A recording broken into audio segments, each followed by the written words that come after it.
we'll guide you through how to change your signature in Gmail. If you find this helpful, consider subscribing and liking the video. First, open your web browser and go to the Gmail website. Then sign into your account if you're not already logged in. Once you're in, look to the top right corner and click on the gear icon for settings. From the drop-down menu, choose See All Settings. This will take you to the full settings page.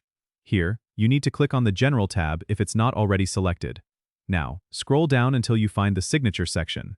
You'll see your current signature if you have one, or you'll be prompted to create a new one. To edit an existing signature, click on it and make your changes directly in the text box. If you want to add a new signature, click Create New. Then type the name for the new signature and enter your desired signature in the text area. You can use the formatting options to change the font, add links, or insert images if you want to spice it up a bit. Once you're satisfied with your signature, scroll down to the bottom of the page and click Save Changes to ensure your new or updated signature is applied. Remember, you can set different signatures for new emails and replies if needed. That's it. You're all set with your new Gmail signature.